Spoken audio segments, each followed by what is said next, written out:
అందరికీ నమస్కారం అండి. జై గురుదత్త ఎస్వీఎస్ ఛానల్కి స్వాగతం సుస్వాగతం. షిరిడి సాయినాథుల లీలల్లో భాగంగా ఈ రోజున తన పూజారిని శ్రీ సాయి వద్దకు పంపిన సప్తశృంగి దేవత గురించి విందాం. మహారాజులు ఏ విధంగా అయితే పరిపాలనార్థం అనేక కార్యాలకై అనేకులను నియమిస్తారో, సర్వ జగచ్చక్ర పరివర్తి అయిన ఆ సర్వేశ్వరుడు కూడా అదేవిధంగా లోక పరిపాలనార్థం కొందరిని తన అంశతో జన్మింపచేస్తాడు. ముఖ్యంగా ఇరకాటాల బురకా వంటి ఈ తోలుతిత్తులోంచి జీవుడు సజీవ బహిర్గతుడై తన నందుకొనేలాగా చేయడానికి గాను శ్రీమద్ సచ్చిదానంద సమసద్గురు సాయిబాబా వంటి అవతార పురుషులను, యోగులను, సిద్ధ సంకల్పులను మనకు ప్రసాదిస్తాడు. అందుకే మనం వారిని ఆరాధించినంత మాత్రాన భగవత్కృపకు పాత్రులము కాగలుగుతాం. నిత్య నిరామయమైన ఆ అవ్యయత్వము తనను ఆరాధించే వారి ఆపదలను నివారించేందుకు గాను తరచూ వారిని శ్రీ బాబా వంటి సద్గురువుల వద్దకు పంపడం కూడా కద్దు. తద్వారానే శ్రీ బాబా భగవత అంశ ఉద్భవులని మనకు రుజువవుతుంది. ఇందుకొక నిదర్శనాన్ని చూద్దాము. నాసిక్ జిల్లా వాణిలో సప్తశృంగి అనే ప్రసిద్ధ దేవతాలయం ఉంది. కాకాజీ వైద్య అనేవాడు ఆ గుడి పూజారిగా ఉంటూ అమ్మవారిని ఎంతో భక్తి శ్రద్ధలతో ఆరాధించేవాడు.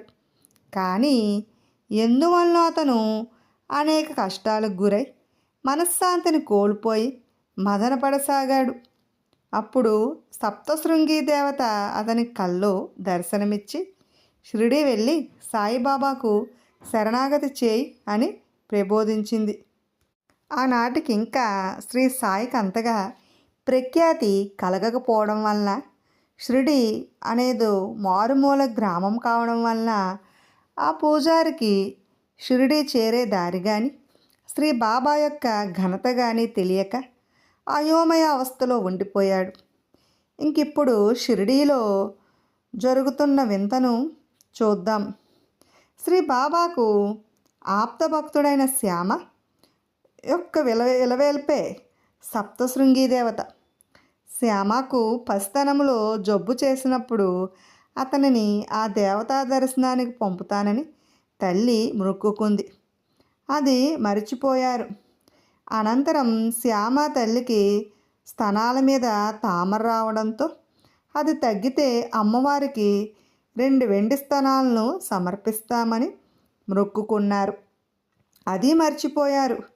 ఆమె అవసాన దశలో ఈ 2 మొక్కులు గుర్తుకు రావడంతో అవి తీర్చే భారం శ్యామ మీద పెట్టి అతని తల్లి కన్ను మూసింది. ఏటి సూతకాలు అవి పూర్తయ్యాక శ్యామ 2 వెండి కుచాలను చేయించి తెచ్చి శ్రీ బాబా పాదాల వద్ద ఉంచి, భగవాన్, నాకు ఇలవేల్పు కూడా నీవే, దయచేసి ఇవి స్వీకరించి నా మొక్కు చెల్లుగొట్టుకోమన్నాడు. కానీ శ్రీ సాయి అంగీకరించలేదు. తన దర్శనానికే తప్పించే కాకాజీ వైద్యాన్ని షిరిడి రప్పించుకునేందుకు చక్కటి అవకాశం కదా. అందువల్ల శ్యామానే స్వయంగా వాణికి వెళ్ళి మొక్కు తీర్చుకుని రమ్మన్నారు. ఎంత విచిత్రం!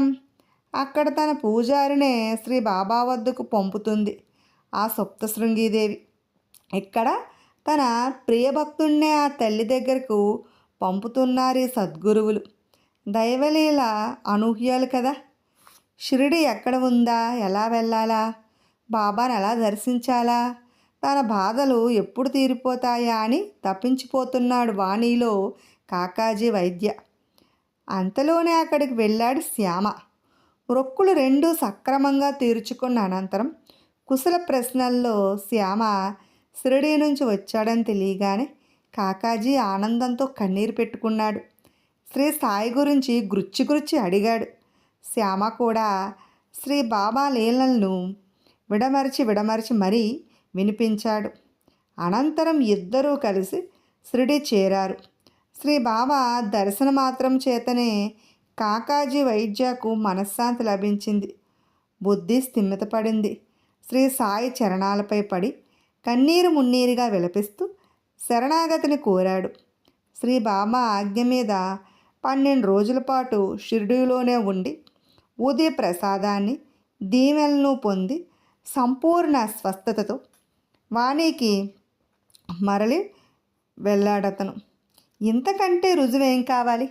శ్రీ సాయిబాబా భగవద వంశోద్భవులు కావడానికి భక్తులను బాబా ఎందుకు ఉపవాసం ఉండనీయలేదు?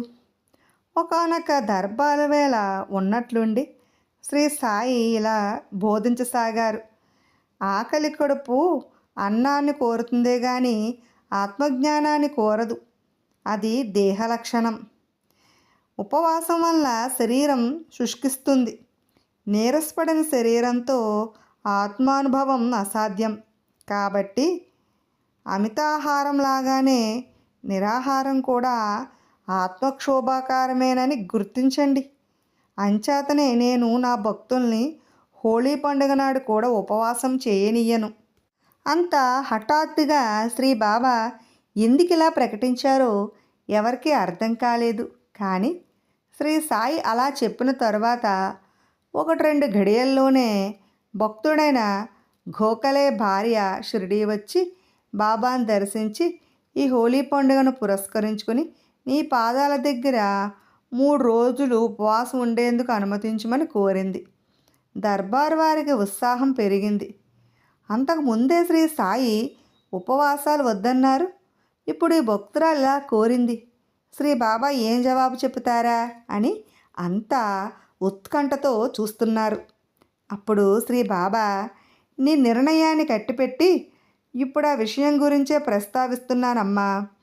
అంతటి అవసరం నీకేమొచ్చింది? దాదాభట్ ఇంటికి వెళ్ళి బొబ్బట్లు చేసి అతని కుటుంబానికి పెట్టి నువ్వు కూడా తిను అని చెప్పారు. ఆ మాటలకి శ్రీమతి గోఖలే కాస్తంత నవ్వుకొని కానీ కొంచెం నిరుత్సాహపడింది. కానీ చిత్రం ఏమిటంటే రేపు లేదు ఎల్లుండే హోళీ అనగా దాదాభట్ భార్యకు ఇబ్బంది కలిగింది. ఆ ఇంటిలో వండి పెట్టేందుకు మరెవరూ లేకపోవడం వల్ల గోఖలే భార్య ఆ ఇంట వంట చేసి వాళ్ళకి పెట్టి తాను కూడా ఎంగిలి పడక తప్పలేదు. గింజలు లేని ద్రాక్ష పళ్ళు కథను విందాం. బొంబాయికి చెందిన తక్కర్ అనేవాడు తన దగ్గర పనిచేసే కాకా మహాజని ద్వారా శ్రీ బాబా గురించి విని ఆయన చేసే అద్భుతాలు చూడాలనే ఉద్దేశ్యంతో కాకాతో కలిసి షిరిడి చేరారు. ఇద్దరూ కలిసి మసీదుకు వెళ్ళారు. శ్రీ బాబా దర్బార్ తీరు ఉన్నారు. కాకా శ్రీ సాయికి నమస్కరించి ద్రాక్ష పళ్ళు సమర్పించుకున్నాడు. తక్షణమే శ్రీ బాబా వాటిని దర్బార్లో అందరికీ పంచమని ఆదేశించారు. ఆ పంపకంలో తక్కర్ కూడా కొన్ని పళ్ళు ముట్టాయి. కానీ కడిగి శుభ్రం చేయని వస్తువులని తినవద్దని అతని వైద్యులు గట్టిగా చెప్పడం ఒకటి, తీరా తింటే ఆ గింజల్ని ఎక్కడ పారేయాలా అనే సందేహం ఒకటి, ఈ రెండు తక్కర్ని పీడించసాగాయి. అయినా కూడా శ్రీ సాయి స్వయంగా తినండి మహాత్మా అని ఆదేశించడంతో గబగబా తినేశాడు. ఆ గింజల్ని చేతిలోకి ఉమ్ముకుని జేబులో వేసుకుంటూ, ఇతనేం సద్గురువు, బొత్తిగా నాకు ఇష్టం లేని పనులు చేయమంటాడేమిటి అని లోపల విసుక్కున్నాడు. అదే తడవుగా శ్రీ సాయి అతనికి మరికొన్ని పండ్లనిచ్చి అవి కూడా తినమని ఆదేశించారు. కానీ తక్కరు వాటిని తినకుండా అలా చేత్తోనే పట్టుకొని కూర్చున్నాడు. శ్రీ బాబా ఊరుకోకుండా ఆ పళ్ళును అతడు తినాల్సిందేనని ఒత్తిడి చేయడంతో తినక తప్పలేదు. అద్భుతం, ఈ ద్రాక్ష పళ్ళులో అసలు గింజలే లేవు. ఆశ్చర్యపోతూనే తక్కరు ప్రక్కనున్న వాళ్ళని ప్రశ్నించగా వారందరి పళ్ళల్లోనూ కూడా గింజలున్నాయని తెలిసింది.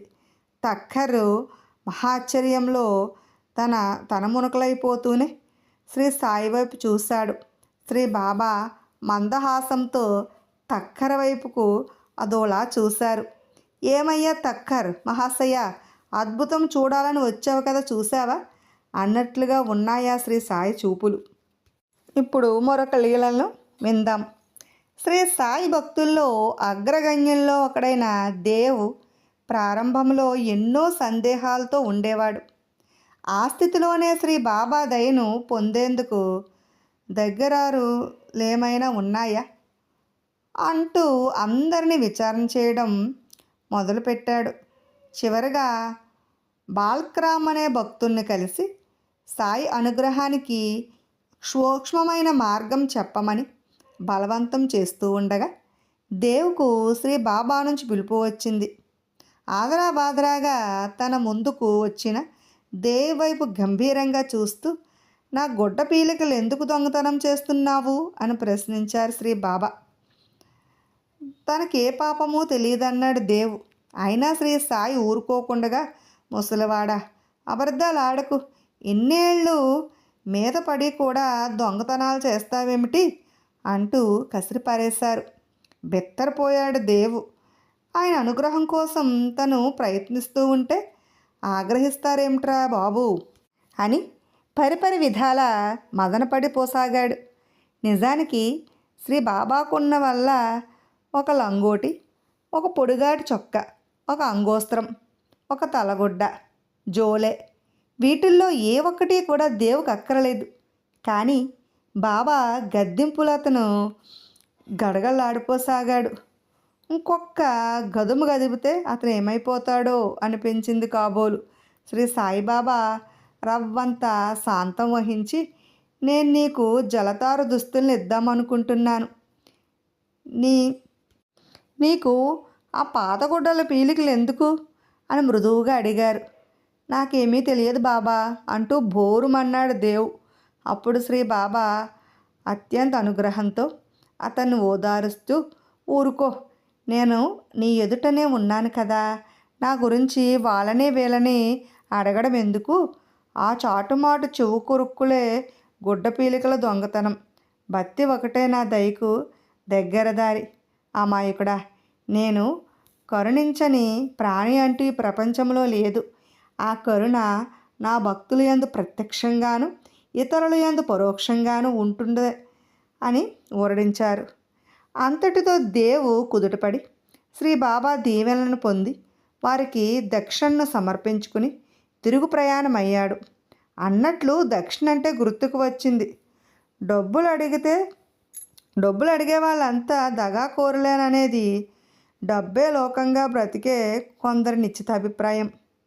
అటువంటి వాళ్లకు ఎన్ని నిదర్శనాలు కలిగినా శ్రీ బాబా కపటయోగిలాగానో డాంబికుల్లాగానో మాత్రమే కనిపిస్తూ ఉంటారు. బాబా సన్యాసి కదా, వచ్చిన వాళ్ళని దక్షిణ పేరుతో డబ్బులు అడగడం దేనికి, కొన్ని వేల రూపాయలు వెనకేసుకున్నాడు అని ఆరోపిస్తూ ఉంటారు. ప్రభుత్వానికి ఆయన మీద ఫిర్యాదు కూడా రాసి పంపారు. ప్రభుత్వం పన్నుల శాఖకు చెందిన ఒక క్రైస్తవ వ్యక్తిని శ్రీ బాబా యొక్క ఆదాయాన్ని పరిశీలించవలసిందిగా నియమించింది. అతగాడికి శ్రీ సాయినాథ్ మహారాజు వారి ఆదాయం ఎంతటి ఆశ్చర్యం కలిగించిందో, ఆ యోగిచంద్రుల ఖర్చు అంతకు రెట్టింపు ఆశ్చర్యం కలిగించింది. ఎంత డబ్బు వసూలైనా ఆయన తన చింకిపాతలకే తప్ప అంగీలకు ఆడంబరాలకు పోలేదు. భిక్షారూపంలో భక్తులు పెట్టిన బొవ్వనే తప్ప పంచభక్ష పరమాన్నాల జోలికి వెళ్ళలేదు. శిథిలమైన మసీదులోనే, ఆ చవకబారు చావిళ్ళలోనే తప్ప మేడలు మిద్దెల్లో నివసించలేదు. అయినా ఈ గుర్రాలేమిటి, రథమేమిటి, చావడ ఉత్సవంలో కిరీటమేమిటి, ఇవన్నీ శ్రీ బాబా సంపాదించినవి కావు. రాధాకృష్ణమాయి, మహల్సాపతి వంటి వాళ్ళు శ్రీ సాయి సంస్థానం అనేది ఒకటి ఏర్పరిచి భక్తుల ద్వారా సమకూర్చిన సామగ్రి మాత్రమే.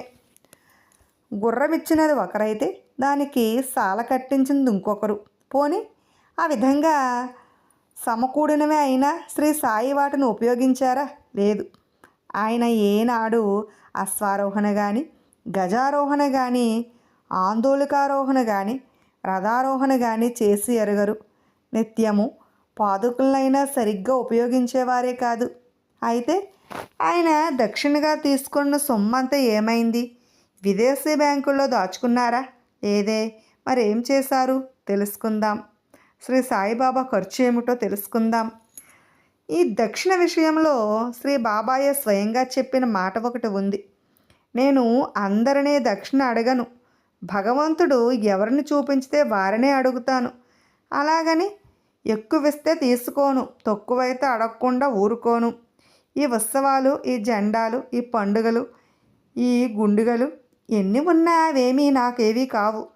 నా లొంగోట, పొడగాటి ముతక చొక్కాయి, అంగురోస్త్రము, తలగుడ్డ, ఆ జోలే, ఈ సీనారేకు డొక్కు ఇవి మాత్రమే ఈ శరీరానివి. ఇక నా ఆత్మకు నా భక్తులు తప్ప మరెవరూ లేరు. అటువంటి శ్రీ బాబా ప్రతిరోజు తనకు చేరిన ధనంలో అతి స్వల్ప భాగాన్ని నిత్యాగ్నిహోత్రం అంటే దునిలోని కట్టెలకు, తన చిలుములోనికి నాటు పొగాకు కోసము ఖర్చు చేసేవారు.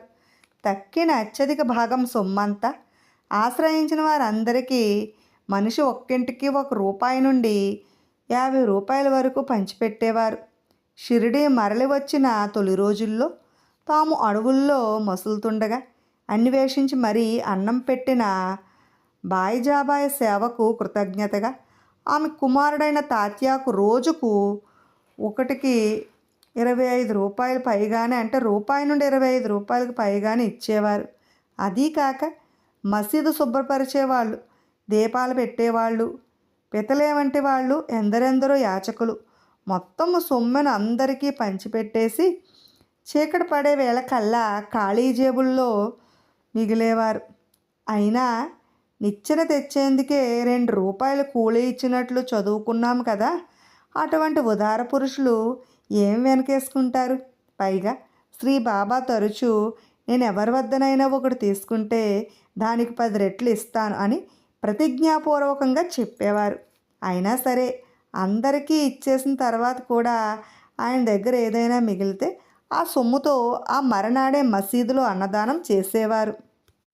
ఈ అన్నదానం అనేది శ్రీ సాయి వద్దనున్న పైకం మీద ఆధారపడి ఉండేది. ఒక్కొక్కసారి అన్నం, సాంబారు, కూరలు వంటివి, ఇంకోసారి చక్కెర పొంగలి, మరోసారి జొన్న అంబలి, మరొకసారి రొట్టెలు, ఏదో ఒక సమారాధన జరుపుతూనే ఉండేవారు. ఇలా శాకాహారమే కాదు, వారికి తోచినప్పుడు మేక పలావు, కోడి పలావు వంటి మాంసాహారం కూడా పంచేవారు. అలాగని ఎవరి ఆచారాల్ని వదులుకోమనేవారు కాదు. మాంసాహారాన్ని పంచేటప్పుడు శాకాహారులను దూరంగా ఉంచేవారు. సదాచారమే సర్వశ్రేష్టం. దాని నుంచే ధర్మం ఆవిర్భవిస్తుంది. ధర్మానికి దైవమే అధిపతి. కాబట్టి ఆచారాన్ని తప్పటం దైవాన్ని తప్పడమే సుమా అని బోధించేవారు. సమారాధన చేయదలుచుకుంటే మాత్రం శ్రీ బాబాయే స్వయంగా బజారుకు వెళ్ళి కావలసిన సరుకులన్నీ కొని తెచ్చేవారు. వాటిని ఆయనే బాగు చేసేవారు. మసాలాలు వగైరాలు కూడా ఆయనే స్వయంగా నూరేవారు.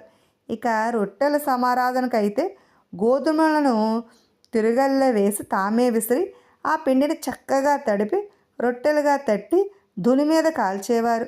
అదేం విచిత్రమో కానీ ఎంచక్కటి పొరలతో చక్కగా కాలిన రొట్టెల్ని ఎంత అధిక భోజన పొరలైనా సరే మహా అయితే 2 కంటే ఎక్కువ తినగలిగేవారు కాదు.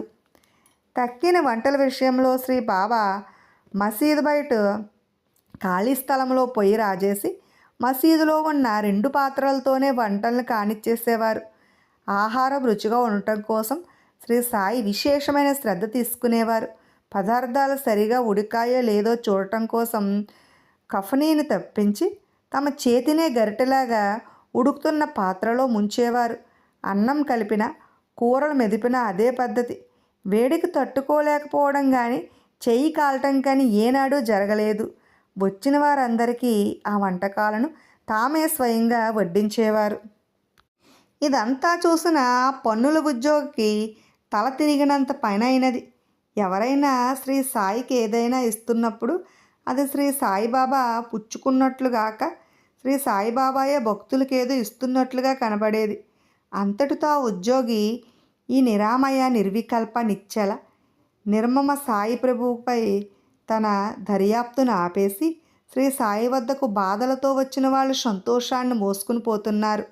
ఆకలితో వచ్చిన వాళ్ళు నిండిన కడుపులతోనూ, వ్యాధులతో వచ్చిన వాళ్ళు ఆరోగ్యంతోనూ, డబ్బుతో వచ్చిన వాళ్ళు పుణ్యంతోనూ, పేదరికంతో వచ్చిన వాళ్ళు పైకంతోనూ మరలి వెళ్తున్నారు.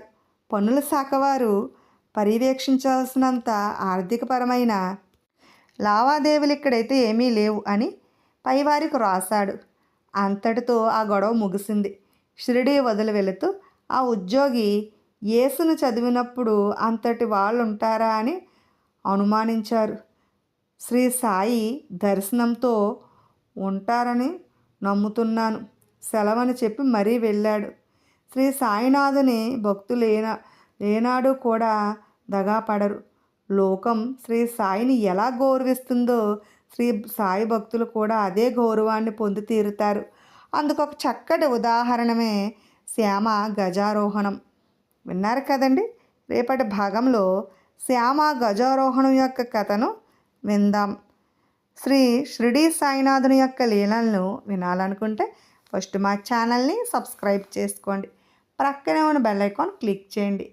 మేము చేసిన వీడియోస్ నోటిఫికేషన్ కోసం బెల్ ఐకాన్ క్లిక్ చేయండి. అలాగే లైక్ చేయండి, షేర్ చేయండి, కామెంట్ కూడా చేయండి.